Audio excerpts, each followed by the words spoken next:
Tova, je vais dire une nouvelle série, dernier livre des prophètes, et ils sont tous concentrés, les 12 petits prophètes, on a appelé cette série. Ce n'est pas les derniers, parce qu'on va comprendre que dans les temps, forcément, Oshéa, c'est celui-là qu'on commence, on m'avait dit en français, Osée, il était bien avant Yaheskel et Ishaïa, ce qu'on a déjà étudié. Alors, la petite préface avant de démarrer. D'abord, il était de la tribu de Réhouven. C'est assez rare, parce qu'on avait fait toute une étude que Réhouven, il a été puni quand il a été béni par son père, qu'il avait perdu, si vous vous rappelez, les droits de premier-né, les droits de la royauté. Et c'est rare, c'est peut-être un des premiers qu'on trouve qui vient de la tribu de Réhouven. Il était pas à Juda, donc apparemment, ce qui est incroyable, c'est qu'il n'y a pas du tout Jérusalem dans Oshéa.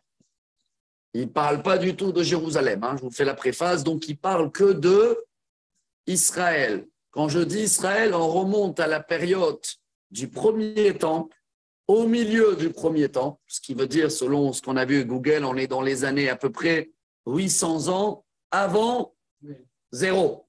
Il y a 2800 ans en arrière.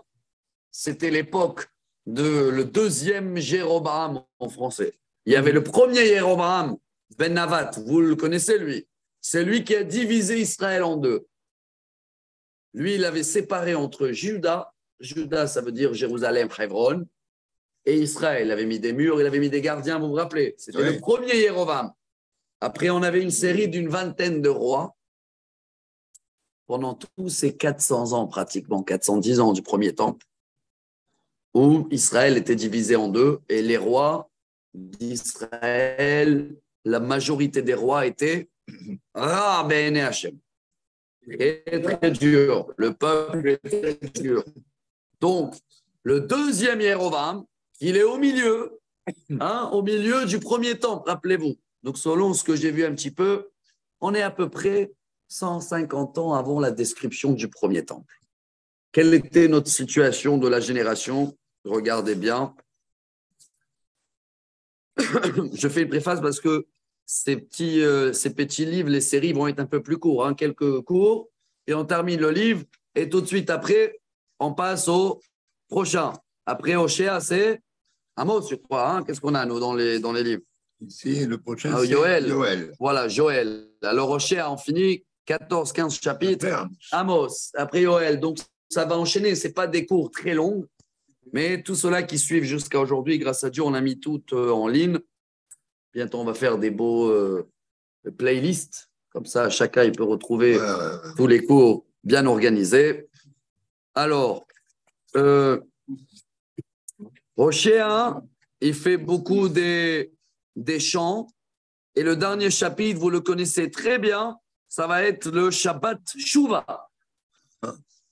Shuvah, Israël, la paracha qu'on lit entre Rosh Hashanah et Kippour. Shabbat Shuvah. Donc, on va utiliser le dernier chapitre de Oshéa. Et il va être basé comme la paracha d'Azino.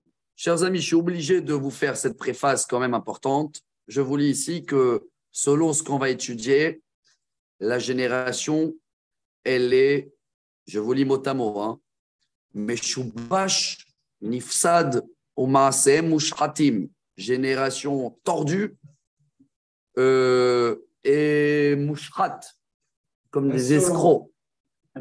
Ouais, donc complètement dans le côté de Moussar.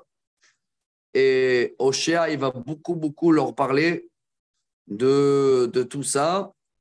Et donc, on est une période où c'est marqué comme ça. Il y avait l'Avodah Zara, Gilouy Arayot, Shfichut Damim, l'adultère, idolâtrie, des morts, tout mélangé. Waouh, c'est très dur quand je lis tout ça. Pas seulement l'idolâtrie. Znout Veniouf, Kulam Menafim. L'adultère était partout. Il n'y avait pas beaucoup des familles fidèles. Donc, préparez-vous à tout ça. Rajoutez Shirut, Soulé. Retsa, du vol. Donc, c'est la totale, Rabotai. Hein. Voilà, on avait vécu un petit peu ça avec déjà Yaheskel, Ishaya. Non. Donc, voilà, Rabotai, la prophète de Hoshea. Il y a quand même une Gemara qu'elle parle et qu'elle dit qu'il y a une prophétie pour l'époque, mais même pour nous. C'est pour ça qu'on utilise Shuvah. Donc, quand c'est un prophète, ce n'est pas seulement la génération à lui. Il y a des touches qui parlent pour la fin de temps. Il ne parle pas du tout des autres nations. D'accord? De temps en temps, il rappelle l'Égypte ou Achour, que c'était eux à l'époque l'empire. Achour, c'est la Syrie. Bravo. Avec Sancherib, le roi d'Achour. Donc, il parle que d'Israël. Il va répéter beaucoup le don de la Torah, l'alliance qu'on avait eue avec Hachem, ce qui répète beaucoup le testament de Moshe Rabbeinu. Il parle ici, donc ça va être un peu les mêmes parachiotes qu'on lit en ce moment. Hein. Moshe Rabbeinu, il nous met sur la tête, va être Hanan, Aikev, tout ça. Il va nous parler beaucoup de la justice qui était aussi complètement tordue. Je crois que ça, c'est aussi pour notre génération. Il va parler aussi beaucoup de Chesed qu'on ne faisait pas à l'époque, miséricorde, Emouna, la vérité. Il va parler aussi des sacrifices parce qu'à l'époque, il n'y avait pas accès donc à Jérusalem et ils avaient fait des hôtels de statues sur place. Et à la fin, il va terminer avec deux choses. Un, il va leur annoncer l'exil. Deux, il termine avec la tchouva. C'est pour ça qu'on utilise donc le dernier chapitre de Hoshea pour demander pardon avant Kippour. Et c'est la plus profonde demande de tchouva. La Gemara Yoma, elle dit Gdola tchouva shemaga atat kiseh kavod shenemar shuva Israël ad Hashem Elokecha. Donc c'est lui le premier et le seul prophète qui nous apprend que la tchouva, elle déchire tout et elle arrive jusqu'à Dieu lui-même. Voilà Rabotai, la petite préface. Et Beshara Tova, on démarre. Premier chapitre, Hoshea. Première page. Devar Adonai. Asheraya el Hoshea ben Be'eri. Bime Uzziya Yotam Ahaz Yehiskiya Malchei Yehuda. Bime Yerovam ben Yoash Malchei Israël. Voici la parole de Dieu, à Hoshea, fils de Béri, dans la période des rois de Juda. Donc, il y avait 4 rois qui sont défilés, Ozia, Yotam, Ahaz et Yehiskiya. Et d'un autre côté, en Israël, dans la concurrence, je vais l'appeler comme ça, c'était Yerovam ben Yoash, donc on l'appelle Yerovam II. Hein, ce n'est pas le Yerovam le premier, il arrive un petit peu plus tard. Ce roi-là était roi pendant 41 années. Et la capitale d'Israël, vous vous rappelez, c'était où à l'époque? Pas la capitale de Juda. Hein. Capitale de Juda, rappelez-vous, on est 2 peuples. On est divisés. Hein. Capitale de Juda, c'est Jérusalem. Et capitale d'Israël, qui c'est qui se rappelle? Shomron, Samaritain. C'était là-bas, jusqu'à aujourd'hui, ils ont trouvé le palais, etc. Donc c'est là-bas qu'était assis le roi. Tehilat pasuk bet. Diber Adonai be'Hoshea. Vayomer Adonai el Hoshea. Lech kach lecha eshet zenunim. Veyalde zenunim. Ki zanot izne haaretz me'acharei Adonai. Wow. Premier message de Dieu à Hoshea. Va épouser une fille prostituée, fille de prostituée. Ouais. Ce qui veut dire que les enfants, déjà, ils vont avoir un statut chelou, comme ça on dit. Ouais. Bizarre. C'est Rashi qui dit, hein, ça fait que mamzer. Avec critiqué, il a critiqué la famille. Et il a dit comme ça, hein, c'est cette histoire. Non, vous n'avez pas cette question comme ça, en fait. Le Ibn Ezra dit comme ça. Hein. Parce que le peuple, il était là. L'homme Hachem et sa même c'est la fois où on trouve ça qu'il demande au prophète va te marier avec une femme prostituée, fille de prostituée. C'est quoi l'histoire? Parce que Dieu, oui, bien sûr.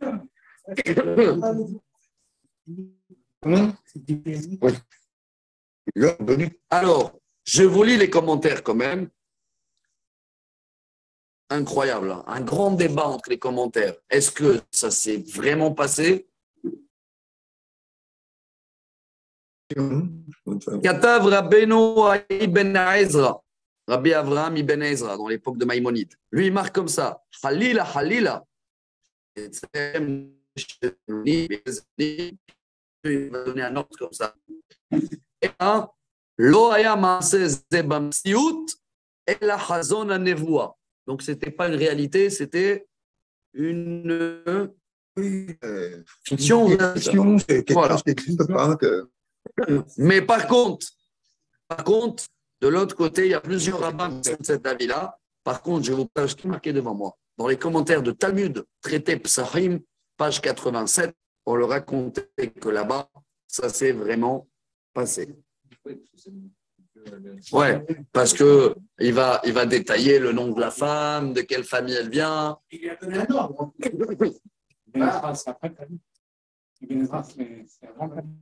Et Talmud, Ibn Ezra. Ouais. Bon, on a compris qu'il y a deux commentaires. N'oubliez pas, hein, on a l'habitude. C'est vrai qu'on a fait une petite pause parce qu'on était à la porte. Sa femme, c'est Gomer, fille de Divlaim. Divlaim. Exactement.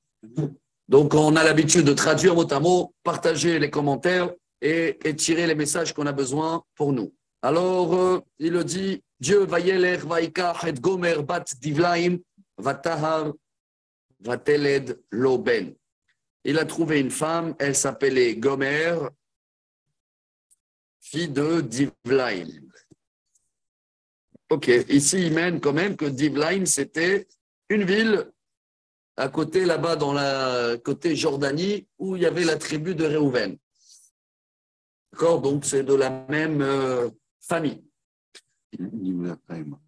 Vayomer Adonai elav, kera shemo Israël. כי עוד מעט ופקדתי את בני ישראל על בית יהוא, והשבעתי ממלכות בית ישראל. Dieu, il dit, tu vas nommer le petit Israël, pas Israël. Pourquoi? Israël, c'est l'inverse de Israël. Un des commentaires, il dit Israël, ça vient du mot Yachar-El.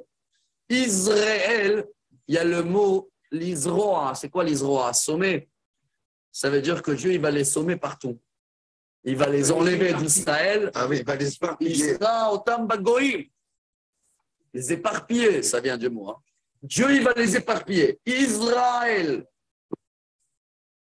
Incroyable. Hein, non, pas les touristes, ils appellent Israël, Israël. Ou les... Quand tu sais, tu éparpilles. Ouais. Parce que bientôt, Dieu, il annonce qu'il va justement nous mettre un peu partout. Et je vais à la grève, je vais détruire la royauté d'Israël. On va retrouver après cet endroit, parce qu'il y a un endroit comme ça, aujourd'hui, pas loin, hein, à Emek Israël. Après Zichron Yaakov, là-bas, vers Afoula. Ça s'appelle là-bas la vallée d'Israël, Emek Israël. Ve'aya bayomahu. Ve'shabarti et keshet Israël be'emek Israël. Ben voilà, vous avez les deux mots là. Et à ce jour-là, quand Dieu il va décider justement de détruire, ça veut dire d'exiler la tribu, les 10 tribus d'Israël, ça va se passer dans la vallée d'Israël. Vataharod, vatelet bat, mazal tov, après il a eu une fille. Vayomerlo, kera shema, lo ruhama. Bah. Tu vas l'appeler non miséricorde. Pas Ohama, Hamim, Clémence, voilà. Non Clémence, tu vas l'appeler. L'Ohama. Pourquoi? Qu'il a aussi Frod Arachem et Bet Israël, qui nasso et ça lahem. Parce que si ça va déborder, eh ben, je ne vais pas avoir les clémences ou les miséricordes qu'il faut. Incroyable. Imagine, ils sont mignons les enfants. Comment ils s'appellent? Ah, lui, Israël. Ça veut dire quoi? C'est fini. Et elle s'appelle Lohama. Donc, Clémence. Bon. ואת בית יהודה ארחם, והושעים באדוניהם, ולא שקט ובחרב ומלחמה, בסוסים ובפרשים. Dieu, il annonce et il le dit que même si les 10 tribus d'Israël, ils vont partir à l'exil, parce que quand on avait étudié les rois, ils ont beaucoup plus exagéré les tribus d'Israël que les tribus de Juda, si vous vous rappelez, hein, que le peuple de Jérusalem. À Jérusalem, il y avait encore des rois qui étaient corrects.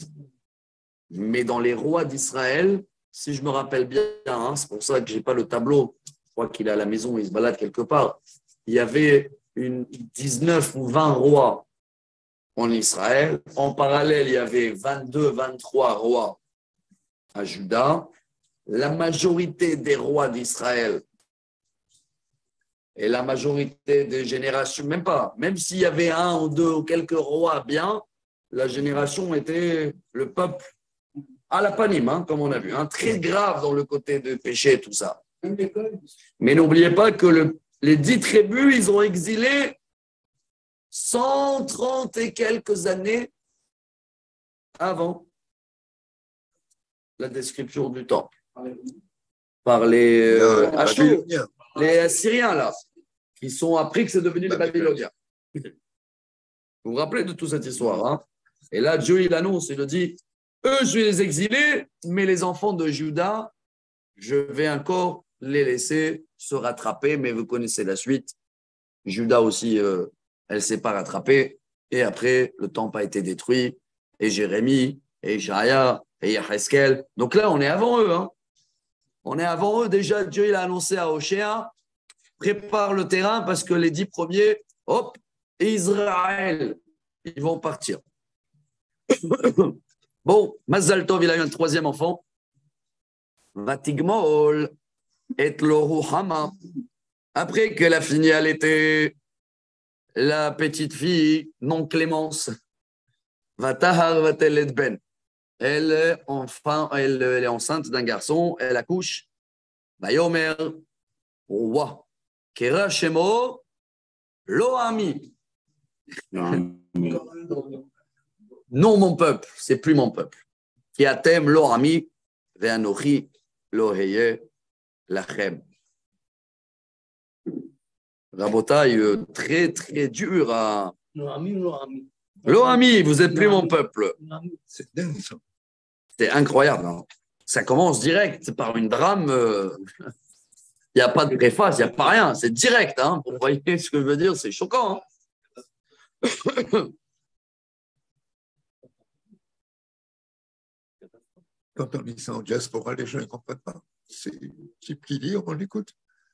Et c'est rare parce que beaucoup des gens, je parle comme moi en premier, on l'avait étudié une fois pour le bac, on l'a lu comme ça. Heureusement qu'il faut une fois dans notre vie quand même hein, de connaître un peu tous ces prophètes-là. Ouais. Apparemment, ils les ont mis exprès à la fin, comme c'était des petits livres, parce que s'ils les auraient mis avant à l'ordre, on l'aurait perdu avec le temps. Tu vois, c'est un petit livre, un petit message. Alors, ils ont mis tous les petits prophètes dans un seul livre, comme ça reste jusqu'à aujourd'hui. On remonte 2800 ans en arrière. Hein. Bon, maintenant, c'est incroyable. Après qu'on a commencé, boum, le premier chapitre, le prophète, il n'intervient même pas. Hein. C'est que Dieu qui parle au prophète. Maintenant, on commence à parler. Le prophète, il va commencer à parler. Perek Bet. Ça donne raison aux musulmans, aux catholiques, on n'est plus le peuple de Dieu. Les musulmans, ils pensent ça, on n'est plus le peuple de Hachem. Les catholiques aussi. Mais voilà, là déjà, tu as la réponse parce que même s'il nous a dit pas mon peuple, tout de suite après il dit attendez, vous avez une chance, vous allez rattraper, vous allez rester là. On a toujours eu des hauts et des bas, hein. Mais il ne nous a jamais abandonnés parce qu'il termine avec la tchouva, il nous. Ve'ayam mispar bnei Israël kechol hayam. Voilà chapitre 2. Quand ça commence par BBA, c'est toujours. Ouais, Ve'aya c'est Vesimcha. Asher lo imad velo yisafer. Ve'aya bimkom asher yamer lahem lo ami atem. Yamer lahem bnei El Hay. Alors là, c'est beau parce que c'est une petite phrase de joie. Il le dit, vous, le peuple d'Israël, que vous êtes nombreux et comme le sable de la mer. Alors, à la place de s'arrêter sur le troisième enfant là, qui s'appelle pas mon peuple, en espérant d'avoir le quatrième bientôt qui va s'appeler Bene El Hay, les enfants donc de Dieu. C'est marqué où? Dans la paracha de cette semaine. Voilà pourquoi on a démarré aujourd'hui. J'ai ici dans les commentaires, Bani Matem, Lachem, Elokechem. Donc, c'est rattrapable. Hein. Il y a pas, ça ne veut pas dire qu'il va avoir que 3 enfants. Le quatrième peut être positif. Donc maintenant, le prophète commence avec les messages pour essayer de nous réveiller. Malheureusement, nous, on connaît la fin du film quand on ne s'est pas réveillé. Hein. Mais on comprend qu'aujourd'hui, on utilise les mêmes messages pour nous se réveiller avant Slichot, Elul, Shabbat Shuvah. Venikbetsu Bene Yehuda. Et voilà, il va commencer par le positif. Même si vous allez en exil, vous allez revenir au Bene Israël Yahdav. Vous allez être unis, Juda et Israël. C'est fini de peuple. Vesamu lahem rosh echad. Et ils vont nommer Bibi. C'est marqué dans pardon. C'est marqué. Ils vont nommer un seul premier ministre, un seul tête. Ve'alu min haaretz ki gadol yom Israël. Donc, à ce jour-là, c'est bon. Après qu'ils les ont embarqués dans le premier chapitre, où ils vont être dans tous les peuples, ils les annoncent quand même qu'à la fin, vous allez revenir. Donc, vous avez la réponse, M. Cohen, par rapport à les autres nations qui s'arrêtent dans le premier chapitre. Voilà, c'est ce qu'ils ont fait. Hein. Ils s'arrêtent dans le premier chapitre, ils disent voilà, vous abandonnez, vous n'êtes pas mon peuple. Tout de suite, dans le deuxième chapitre, il leur dit vous allez revenir ensemble, unis avec un chef. Et ils continuent. C'est ça qui est beau. C'est toujours, voilà, dans tous les. On ne peut pas s'arrêter sur un. Voilà, nous, on prend le paquet. Tous les autres, ils sont arrêtés sur ce qui les arrange. Imrou la chechem. Ami, vela chotchem, ohama. À ce jour-là, votre frère, il va s'appeler Ami, pas Lo-Ami maintenant. Et votre sœur, Ohama, pas Lo-Ohama. La clémence et mon peuple revenu. Pasuk Daled. Maintenant, Rabotai, c'est un zigzag. On l'appelle hébreu. Il parle de futur. Il représente. Regardez bien, ping-pong. Hein? Suivez-le. C'est comme ça au Shéa. Il nous annonce ce qui va se passer. Et après, il va au futur et il revient en présent. Là, il revient en présent. Ihilo ishti. Rivu beimchem. Rivu. Ihilo ishti. ואנוכי לא אישה, ותסר זנונה מפניה, ונאפופיה מבין שדיה. Oulala, regardez le commentaire, qu'est-ce qu'il dit? Allez vous bagarrer avec votre maman, c'est plus ma femme, je suis plus son mari. Peut-être comme ça, elle va être moins prostituée et elle va enlever ses bijoux et ses pensées d'adultère. Il parle là de, de sa femme.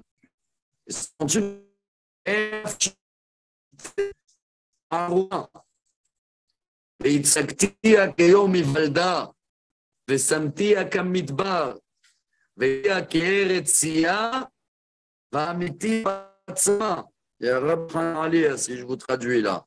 La seule solution pour, entre guillemets, rattraper cette femme, dans la métaphore, rattraper donc les péchés du peuple d'Israël, si vous voulez, c'est la mettre nue comme le jour de sa naissance dans un désert sec à mourir de soif.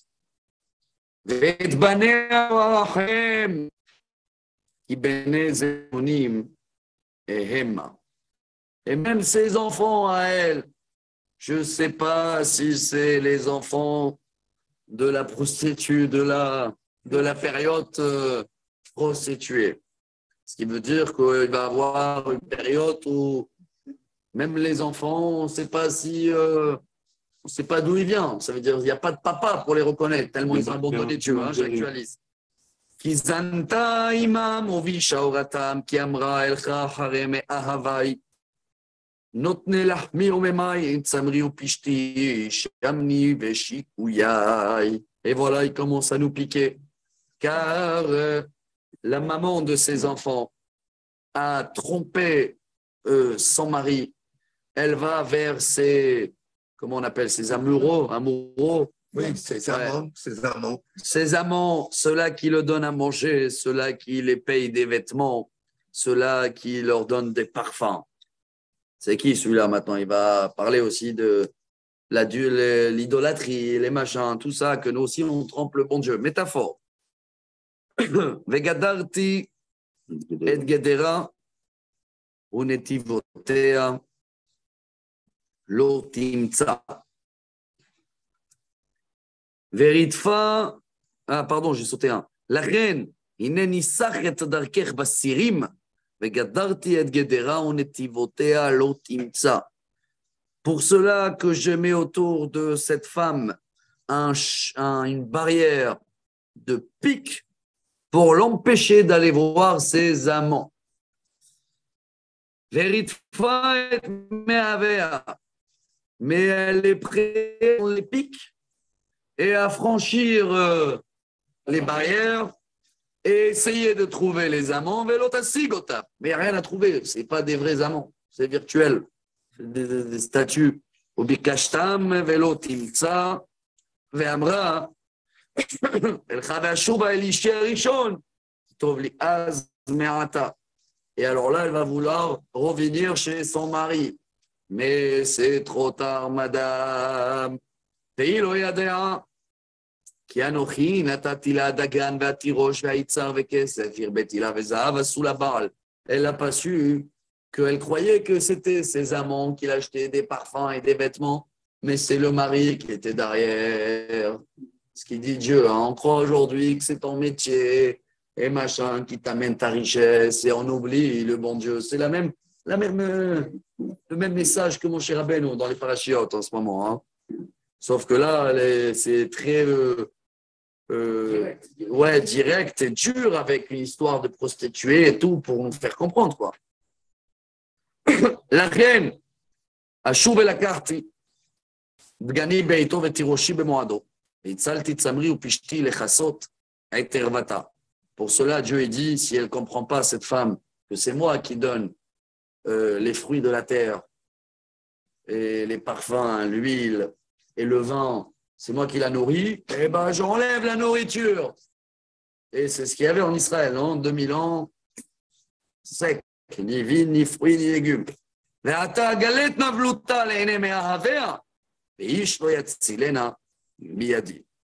Et dans ce cas-là, je vais la dévoiler sa nudité devant ses nameaux et personne ne va pouvoir la sauver.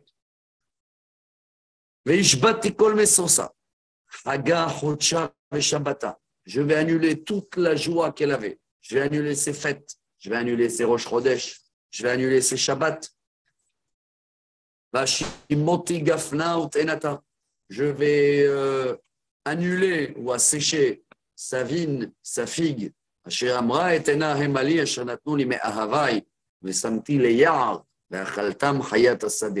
vais les donner à les renards et les animaux dans la forêt.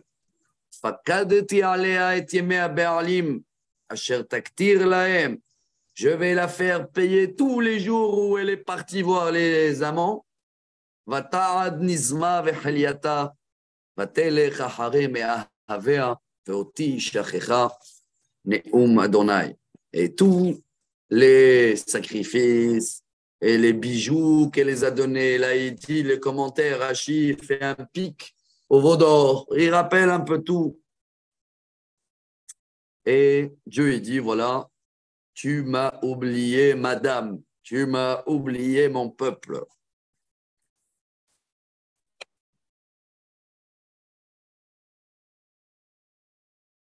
Et maintenant, prochain chapitre, Rabotai.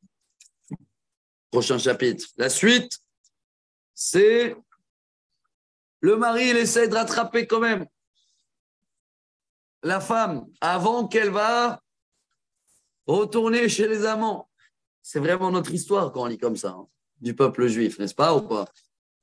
On est proche, on est là, on exile, on se rapproche, on est là, en retour, et maintenant on est en plein dedans. Regardez les bagarres qu'on a, on veut pas, il y en a qui ne veulent pas Shabbat, il y en a qui veulent le pays laïque. Bon, maintenant, c'est les moments de tchouva. Tetzain, lachen,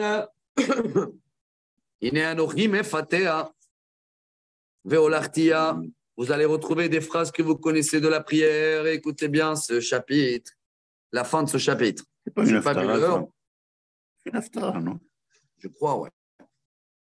Peut-être, ça commence de là. Et pour cela, il dit le mari, il n'abonde pas encore. Hein. Je vais la prendre dans un endroit isolé, dans le désert. C'est où le désert? L'Égypte, il dit ici. Hein. Ouais, c'est pour ça qu'il nous a donné la Torah dans le Midbar, isolé, seul, tranquille. Il y a plein des allusions. Hein. ונתתי לה את קרמיה משם ואת עמק החור לפתח תקווה. וענתה שמה כמנעוריה וכיום עלותה מארץ מצרים. Donc un grand, selon les commentaires ici, c'est comme quelqu'un qui essaye de se réconcilier avec sa femme. Donc il essaie de parler seul, tête à tête. Il essaie de la montrer tout le bien qu'il apporte. Et comme ça, il a fait même les vallées moches à un Petar Tikva. C'est quoi Petar Tikva en français? Une porte d'espoir. C'est ça Petar Tikva. Hein? Et comme ça, je vais la rappeler toute son histoire et qu'elle va retrouver le désir avec moi comme la sortie d'Égypte.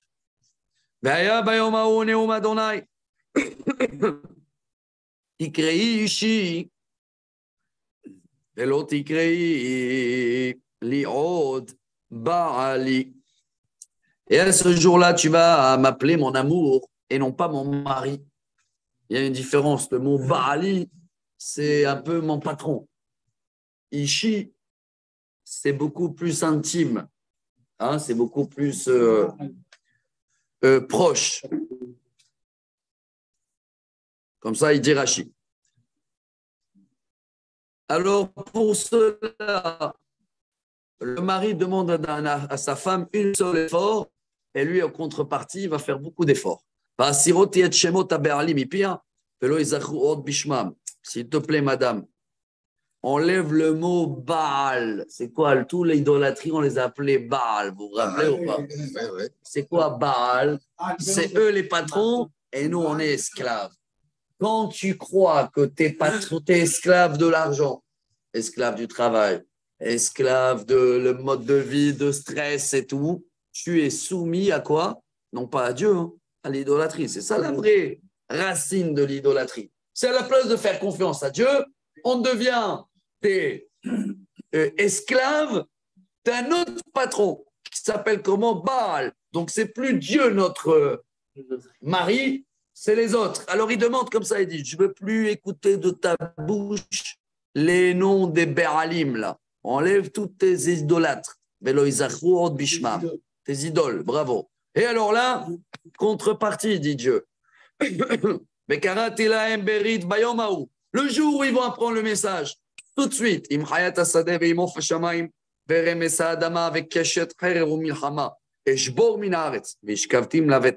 alors là, je vais envoyer d'ici tous les animaux qui étaient là pendant les 2000 ans, les renards, les vrais ou les faux, ce que vous voulez. Je les envoie tous. Il ne va plus avoir de guerre. vous allez retourner en Israël et vous allez être Bétar. C'est quoi Bétar? Bitachon. Ouais, Sécurité. sécurité. Vous allez dormir en sécurité. Le rêve, ça, si on peut dormir sans fermer les portes. C'est notre problème ici. Vous voyez un petit peu le zigzag, comment il parle de futur, présent, futur, présent. Il nous promet des choses, il nous demande, donc il ne nous abandonne jamais. Hein. Il nous explique notre situation. On est dans la femme prostituée dans l'exemple, mais contrepartie, il nous dit laissez tomber un peu tous les idolâtries qu'il y a aujourd'hui. On en a beaucoup. Hein. Sport, argent, femme, drogue, travail, les enfants. Il y en a plein qui sont esclaves de plusieurs choses, mais ils n'ont pas le bon Dieu. Alors, à ce jour-là, Rabotai, on termine avec cette phrase que certains lisent tous les matins quand ils attachent les téphilines là. Verashtir. Bravo. Verastir li le'olam. Verastir li betzedek ubemishpat ubechesed ubarhamim. Verastir li be'emuna. Veyadat et Adonai. Et à ce jour-là, j'espère qu'il parle d'aujourd'hui. Hein. On va refaire entre nous l'alliance de fiançailles. Et là, les commentaires, ils disent, en général, dans les fiançailles, on donne des cadeaux. Alors Dieu, il va nous donner des cadeaux ici en Israël, du gaz, high-tech, et du vin. Il y a beaucoup de cadeaux ici, Rabotai. Mais il y a une contrepartie. Dans un fiançailles, la Kala aussi doit donner un peu des cadeaux. Alors, il nous demande, Tzedek ou Mishpat, c'est incroyable comment c'est d'actualité. Hein. Première chose, Dieu lui demande la justice. Hein, vous voyez, vous me rigolez un petit peu, c'est exactement toutes les réformes en ce moment et tout ce qui se passe. Hein. Et Dieu veut une justice juste. Voilà, pas que pas qu'ils s'en entre eux. Et en plus, Hesed, faire la tzedaka, rachamim, de miséricorde pour les pauvres, pour les orphelins, et surtout, le dernier, le plus important pour nous, et Mouna. C'est notre travail aujourd'hui. Voilà. Tout vient de lui. Voilà. Et là, et c'est beau aujourd'hui, on termine positif. Hein. Ah oui, heureusement, parce que. Véaya, c'est pas fini. Et alors, à ce jour-là, si tu me donnes ce petit cadeau, c'est pas grand-chose. Hein. Arrange-moi la justice. Fais autour de toi de chesed et de rachamim. Il ne te parle même pas d'étudier la Torah. C'est parce que, regardez, les gens aujourd'hui croient qu'il faut étudier toute la journée. Si tu étudies toute la journée, mais tu n'as pas la Emouna, c'est wallo. Alors, il nous demande justice, miséricorde et de la bonté, la charité et la Emouna. Et alors là, écoutez bien ces dernières phrases, on termine avec. Alors là, je vais te répondre, madame. C'est quoi te répondre? Tous les problèmes qu'il y a, la pluie, le shchina, la chaleur, tout va être réglé. Comme ça, ils disent les commentaires, hein, c'est pas moi qui rajoute. Il